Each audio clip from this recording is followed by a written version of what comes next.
Well, hello, Mouseketeers, and welcome to the Disneyland Beat. This is a new channel that's going to offer weekly news and reviews for the Disneyland Resort, so please be sure to comment, like, and subscribe. This week, we're going to be looking at the top 5 reasons to come to Disneyland in 2020, as if you needed a reason. So let's get started. The first big reason to come to Disneyland in 2020 is Star Wars. This is going to be a big year for Star Wars, and there's going to be up to 4 e-ticket Star Wars attractions running in the park this year. Okay, we've already got Galaxy's Edge, which is opened, and it's awesome, folks. It's really a wonderful thing. And there's a lot riding on the ride that hasn't opened yet. On January 25th, we're going to get a new attraction, Rise of the Resistance. And this is supposed to be, Disney's best. This is going to be a cutting-edge attraction. It looks to be 15 minutes long with 3 different ride vehicles and a really immersive experience. And I really, really hope this is a wonderful ride. And by all accounts, it really looks like it's going to be. Check out some of this footage here. But there are also 3 other Star Wars attractions. We have Smuggler's Run, the Millennium Falcon ride, and Galaxy's Edge, which is an awesome flight simulator ride. And then there's also Hyperspace Mountain. That's still around, the overlay on Space Mountain, which is really a whole lot of fun. You blast off into space and get into a fight with some TIE fighters, and you win, and it's a really cool ride. And then there's, of course, Star Tours, which is still going strong, and I believe it's going to have some updated scenes from the Rise of Skywalker movie, which is opening in December. And with that, with the new movie coming out, it's really an awesome Star Wars experience at Disneyland right now.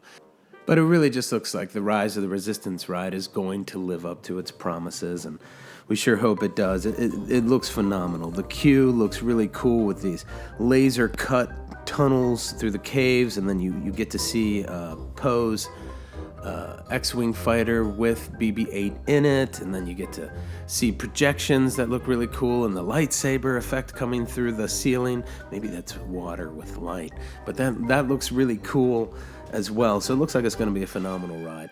And it's also worth mentioning that just at Galaxy's Edge in general, if you are very familiar with the Clone Wars or Star Wars Rebels or the Lego Freemakers series, you're really going to find some stuff that you recognize in this world, and you're really going to enjoy that. So come check out Star Wars. They do have some things to figure out at Disneyland. There's the old Circle-Rama theater building that is now the launch bay, and there's been a lot of pushback, I think, from fans wanting more live entertainment at Galaxy's Edge, and I think it's very possible, we're going to see some kind of changes in 2020. It's a living art form, isn't it? So they're going to be able to make those changes, and hopefully it's going to be something really, really cool. And who knows what the future of Tomorrowland holds. Okay, the next big reason to come to Disneyland in 2020 is the opening of Avengers Campus in California Adventure. Now, we don't know exactly when this is going to open, but we do have some details.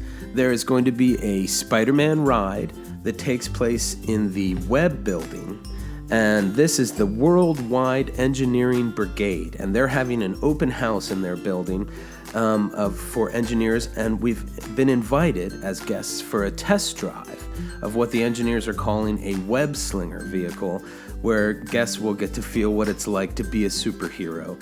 And the story has spider bots that have run amok, and they need collecting, and that's what we get to help Spider-Man do.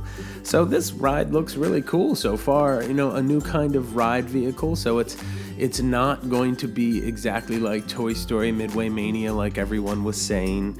It's going to, have screens for sure, but it also looks like it's going to have some pretty cool practical effects, and the ride vehicle looks like it's going to give it a new, fun kind of feel to it, and be exciting. I guess we might be, we're not going to be wearing glasses because we can see through the screen of our vehicle maybe, or maybe we'll be wearing glasses, I don't know. But either way, it looks like it's going to be a really cool ride in a really cool building, and it's being constructed fast. This is definitely something that's coming up fast. And across the street from that, there's going to be a new store called the Web Suppliers, and it's going to have exclusive merchandise for Avengers Campus.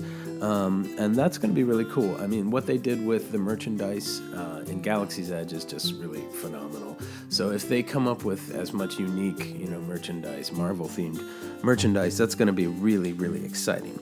There's also going to be new heroic encounters around the land. So when it opens in 2020, we're going to get to meet Black Widow, Ant-Man, the Wasp, Doctor Strange, the Guardians of the Galaxy, which are already around, and Black Panther, he's around as well, and other heroes from Wakanda. I'm excited about that. And Iron Man and Thor and Loki.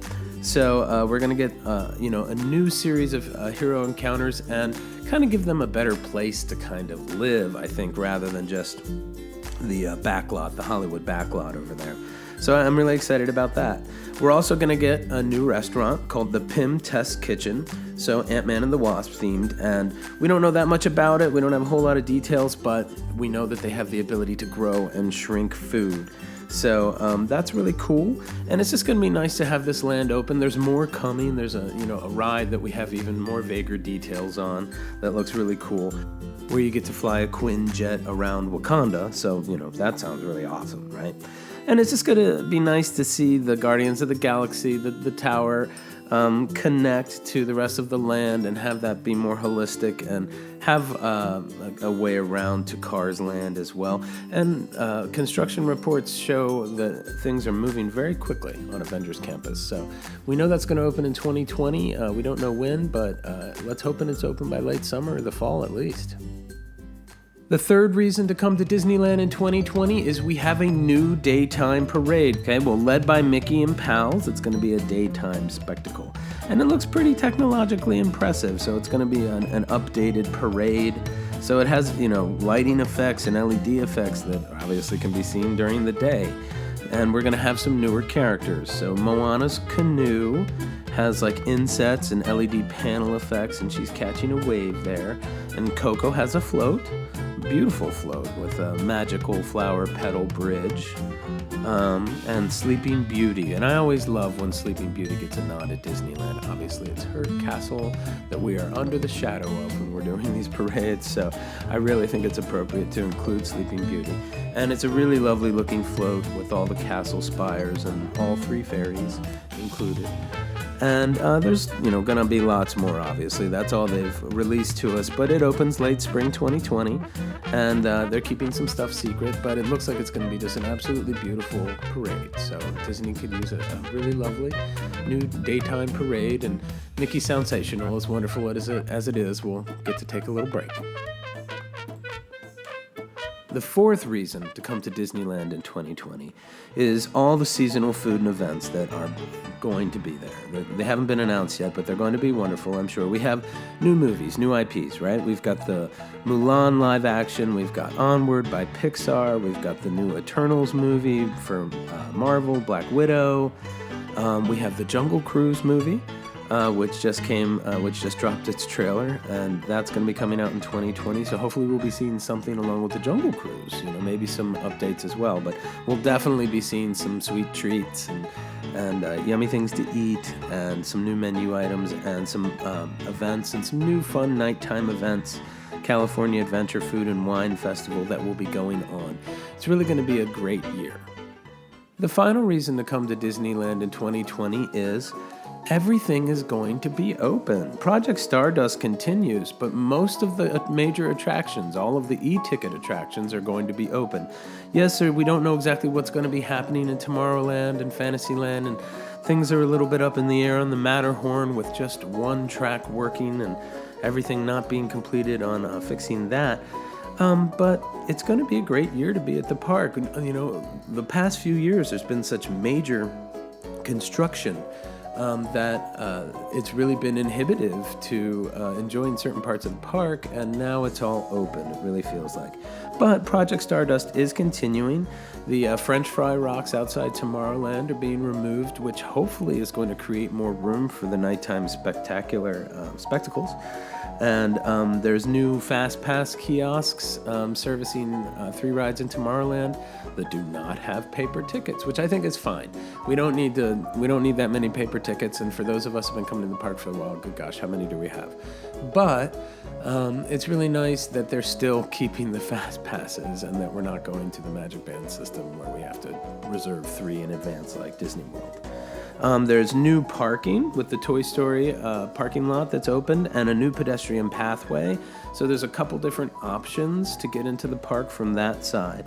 So it's really cool what's going on at Disneyland in 2020, and you guys are going to have a great time, and it's just, I can't think of a better time to go ahead and come.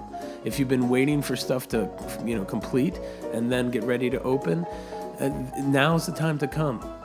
I promise you, you will have a wonderful time in 2020 at Disneyland. Well, folks, that's all today for the Disneyland Beat. Thank you so much for watching. Please remember to click like and comment and subscribe so that you can see our video next week, which is going to be on which month is the best month to visit Disneyland in 2020. So have a great day, Mouseketeers, and we'll see you at the park.